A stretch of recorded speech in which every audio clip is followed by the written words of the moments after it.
Hello everyone, my name is Jatin Gurjar.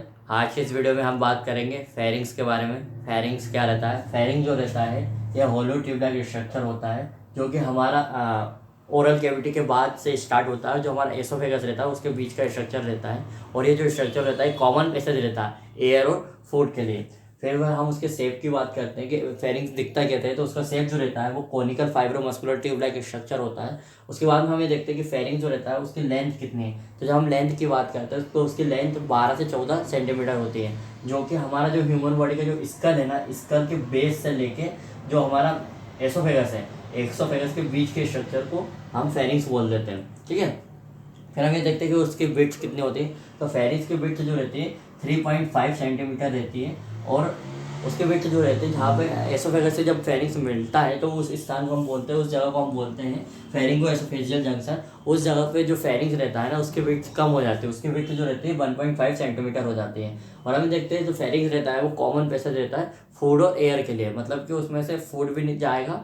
जब हम soloing करते हैं जब फूड भी जाता है, उसके बाद में जो एयर हम रेस्पायरेशन करते हैं तो उसके थ्रू फेरिंग्स के थ्रू एयर भी कंडक्शन होता है। फेरिंग्स में हम आगे बात करेंगे फेरिंग्स के पार्ट्स के बारे में। तो सबसे पहले पार्ट्स के बारे में बात करते हैं। सबसे पहले आता है नेजोफेरिंग्स, जिसको हम एपिफेरिंग्स भी बोलते हैं। तो नेजोफेरिंग्स की जब हम लोकेशन की बात करते हैं तो नेजोफेरिंग्स जो रहता है just behind the nasal cavity present रहता है, यानी कि नेजल कैविटी के जस्ट पीछे प्रेजेंट रहता है, उसको हम नेजोफेरिंग्स बोलते हैं। नेजोफेरिंग्स जो रहता है वो हमारा फेरिंग्स का अपर मोस्ट पार्ट रहता है, इसी वजह से हम उसको एपिफेरिंग्स भी बोलते हैं। फिर हम देखते हैं नेजोफेरिंग्स के फंक्शन के बारे में बात कर लेते हैं। तो नेजोफेरिंग्स का जब फंक्शन की बात करते हैं तो नेजोफेरिंग्स का सबसे पहले फंक्शन ये रहता है कि जो एटमॉस्फेरिक एयर रहती है जब हम इंस्पायरेशन करते हैं उसको ये ह्यूमिड करता है और उसको वार्म बनाता है।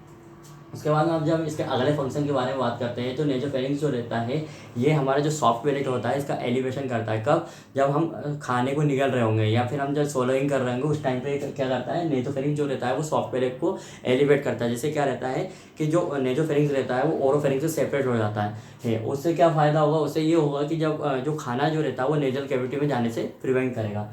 फिर हम ये देखते हैं कि जो इसका अगला काम जब हम देखेंगे नेजोफेरिंग्स का तो ये एक रेजोनेटिंग चैम्बर की तरह भी काम करता है। कब? जब हम वॉइस प्रोडक्शन कर रहे हैं। और वहीं हमको ये देखने को मिलता है अगर नेजोफेरिंग्स में किसी प्रकार का ऑब्स्ट्रक्शन हो रहा है तो उस पर्सन में हमको वॉइस डिसऑर्डर देखने को मिलेगा।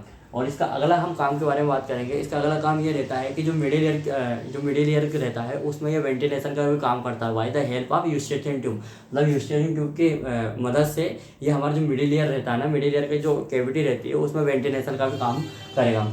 फिर हम इसके बाद में फेरिंग्स के अगले पार्ट के बारे में बात करते हैं जिसको हम ओरोफेरिंग्स बोलते हैं। तो ओरोफेरिंग्स की जब हम लोकेशन की बात करते हैं तो ओरोफेरिंग्स जो रहता है जस्ट बिहाइंड, मतलब कि ओरल कैविटी के जस्ट पीछे प्रेजेंट रहता है, जस्ट बिहाइंड ओरल कैविटी रहता है। कौन? ओरोफेरिंग्स। और यहाँ पे एक स्टमस जंक्शन रहता है, एक स्टमस जो रहता है जिससे कम्युनिकेट होता है। कौन? ओरोफेरिंग्स।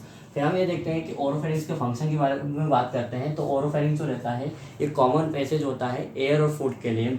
वहीं हम ये देखते हैं कि ओरोफेरिंग जो रहता है ये एक सर्टेन स्पीच प्रोडक्शन में भी हेल्प करता है।